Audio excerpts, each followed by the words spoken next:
اس صحابی کا واقعہ یاد کرو جس نے اپنی لنگڑی اور لولی اور اپاہج اور آنکھوں سے اندھی ماں، بوڑھی عورتیں بھی ہوں گی سنیں تمہارے مطلب کی بات، آنکھوں سے اندھی، ہاتھوں سے کوڑی، پیروں سے لنگڑی، اپنی ماں کو اس نے اپنے کاندھے پر بٹھایا، اپنی کمر پر لادا اور عمرے کے لیے لے گیا اور خانہ کعبہ کا طواف کر رہا ہے۔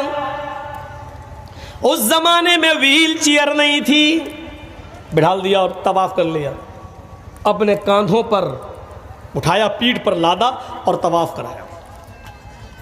ایک چکر ہو گیا، دو چکر ہو گیا، تیسرا چکر ہو گیا، چوتھا چکر ہو گیا، پانچواں چکر ہو گیا، چھٹا چکر پورا، اور ساتواں چکر لگاتے لگاتے اس کی مڈ بھیڑ حضرت عمر سے ہو گئی۔ وَلَا تَعُقَّنَّ وَالِدَيْكَ وَإِنْ أَمَرَاكَ أَن تَخْرُجَ مِنْ أَهْلِكَ وَمَالِكَ۔ دوسری چیز، اپنے ماں باپ کی کبھی نافرمانی مت کرنا، چاہے وہ تمہیں تمہارے گھر بار سے، تمہارے مال و دولت سے نکال دیں۔ حضرت اسماعیل علیہ السلام کا واقعہ سنے ہیں نا، کہیں رہنے لگے، ابراہیم علیہ السلام جب اپنے بیٹے سے ملنے گئے، دروازے کو دستک دی، اسماعیل علیہ السلام کی بیوی نے دروازہ کھولا، سامنے بوڑھا آدمی کھڑا ہے۔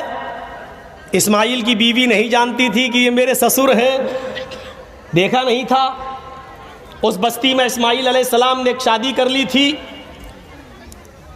حضرت ابراہیم علیہ السلام نے سلام کیا، اس عورت نے جواب دیا، اسماعیل کی بیوی نے۔ حضرت ابراہیم نے پوچھا اسماعیل علیہ السلام کہاں گئے؟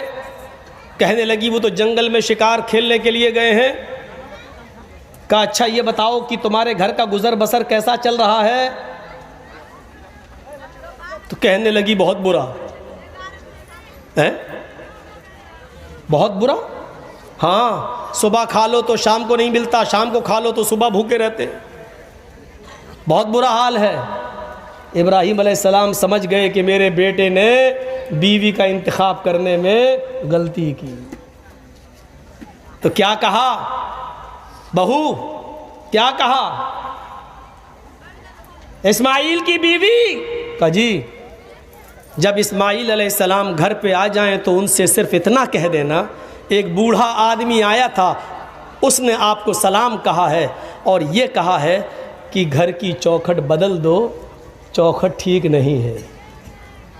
اب وہ بیوی دیکھتی ہے، کہتی چوکھٹ تو ٹھیک ہے، دروازہ بھی ٹھیک ہے، یہ بڈھا سٹیا گیا، اس کا دماغ خراب ہو گیا، چوکھٹ بالکل صحیح ہے، سردیوں میں دھوپ آتی ہے، گرمیوں میں ہوا آتی ہے، چوکھٹ تو سب ٹھیک ہے، یہ بڈھا سٹیا گیا۔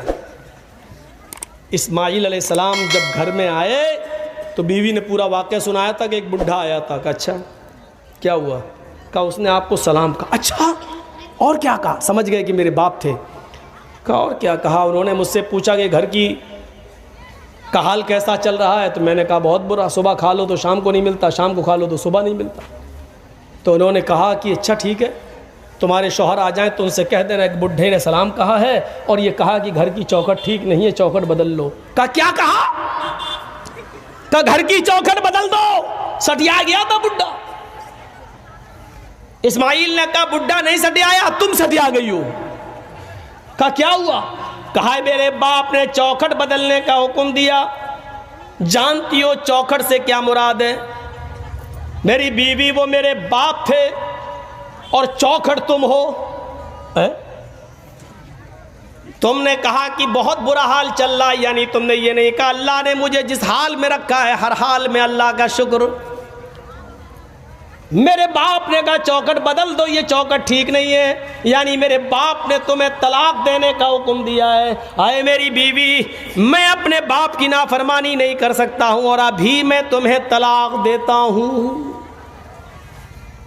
چوکھٹ بدل دی۔ آج کل تم لوگ کیا چوکھٹ بدلو گے؟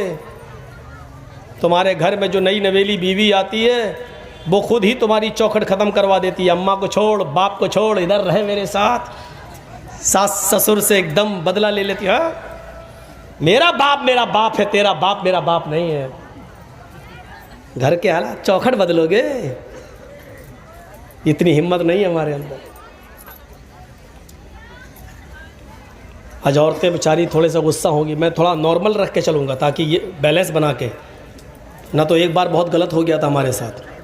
2 دن کا جلسہ تھا. ایک دن میں نے مردوں کے حقوق بتا دیے, دوسرے دن عورتوں کے. جس دن مردوں کے حقوق بتایا عورتوں نے گالی دی, جس دن عورتوں کے حقوق بتائے مردوں نے گالی دی. اس دن سے میں دونوں کے برابر لے کے چلنے لگا.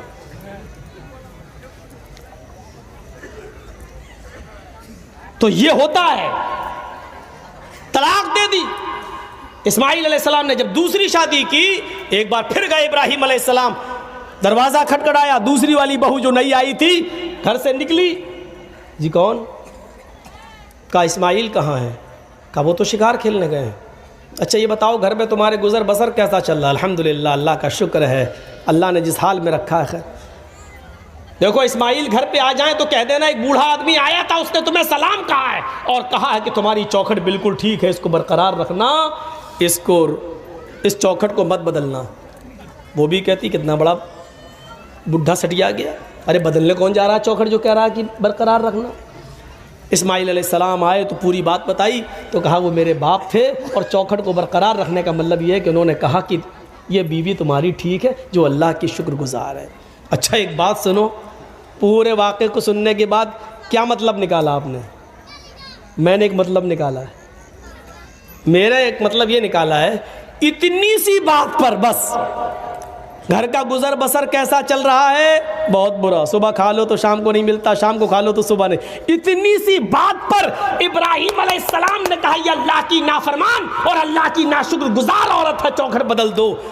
آج کل کی طرح ہر بات میں نافرمانی کرنے والی عورتیں ہوتی تو کیا حالت ہوتی؟ چلے آئے صبح سے, پہلے مہینے کی تنخواہ لے کے ہاتھ ہلاتے ہوئے چلے آئے, فیئر اینڈ لولی نہیں لائی گئی, پونڈس نہیں لائے, کریم نہیں لائے. ارے ساڑی لے کے آنا چاہیے تھی. جب سے آئی ہوں تمہارے گھر میں تب سے پریشانی تو رہتی ہوں, کیا دیا تم نے؟ ہر بات پر روزانہ 20 اگر گنو تو گن نہیں پاؤ گے کتنی نافرمانی ہوتی. اپنے ماں باپ کی نافرمانی مت کرنا, چاہے وہ تمہیں تمہارے اہل و عیال سے اور تمہارے مال و دولت سے تمہیں بے دخل کرنا ہے, نکال دیں. اس صحابی کا واقعہ یاد کرو جس نے اپنی لنگڑی اور لولی اور اپاہج اور آنکھوں سے اندھی ماں, بوڑھی عورتیں بھی ہوں گی سنیں تمہارے مطلب کی بات, آنکھوں سے اندھی, ہاتھوں سے کوڑی, پیروں سے لنگڑی, اپنی ماں کو اس نے اپنے کاندھے پر بٹھایا, اپنی کمر پر لادا اور عمرے کے لیے لے گیا اور خانہ کعبہ کا طواف کر رہا ہے. اس زمانے میں ویل چیئر نہیں تھی, بٹھال دیا اور طواف کر لیا, اپنے کاندھوں پر اٹھایا, پیٹھ پر لادا اور طواف کرایا. 1 چکر ہو گیا, 2 چکر ہو گیا, تیسرا چکر ہو گیا, چوتھا چکر ہو گیا, 5واں چکر ہو گیا, 6ٹھا چکر پورا, اور 7واں چکر لگاتے لگاتے اس کی مٹھ بھیڑ حضرت عمر سے ہو گئی. 7ویں چکر میں عمر فاروق مل گئے. اس نے کہا امیر المومنین یہ میری ماں ہے, میں نے اپنی بوڑھی ماں کو اپنے کاندھے پر بٹھا رکھا ہے, اپنے پیٹھ پر لادا ہے, اور میں کعبے کا طواف کر رہا ہوں. 7واں چکر ہے, اس کے بعد میں صفا اور مروہ کا چکر بھی لگاؤں گا, سعی بھی کروں گا. امیر المومنین میری ماں لیٹرین کرتی ہے, اس کی گندگی کو میں صاف کرتا ہوں. میری ماں ہاتھوں سے کوڑی ہے, میں اپنے ہاتھ سے کھانا بنا کر اپنی ماں کو کھلاتا ہوں. اس کے منہ میں دانت نہیں ہے, میں اپنے منہ میں روٹی کو چباتا ہوں, نرم کر کے میں اپنی ماں کے منہ میں ڈال دیتا ہوں. میں اپنی ماں کے کپڑے دھلتا ہوں, اپنے ماں کا پیشاب و پائخانہ صاف کرتا ہوں.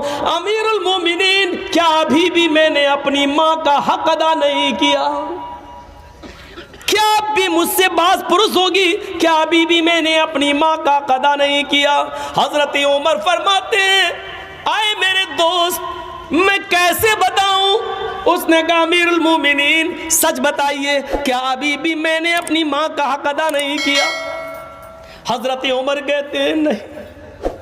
کہا امیر امیر المومنین کتنا حق ادا کروں، کتنی خدمت کروں تب جا کر حق ادا ہوگا؟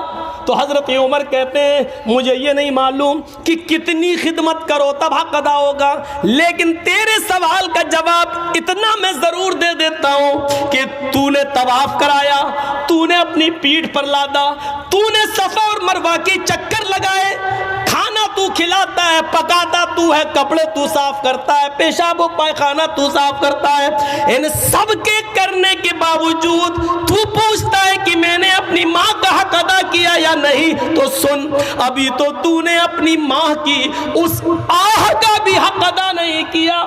جب تو اپنے ماں کے پیٹ سے پیدا ہو رہا تھا، جب تجھے تیری ماں جن رہی تھی، ڈیلیوری کے وقت جب تیری ماں تجھے جن رہی تھی، پیدا کر رہی تھی، درد کی وجہ سے تجھے پیدا کرتے وقت جو درد عورت کو جو بچے کی پیدائش کے وقت درد ہوتا ہے، اس درد کے موقع پر تیری ماں کی منہ سے جو پہلی آواز نکلی آہ، ابھی تو نے اپنی ماں کی اس پہلی آہ کا بھی حق ادا نہیں کیا، اس کی پوری زندگی کا حق ادا کرنا تو بہت دور کی بات ہے۔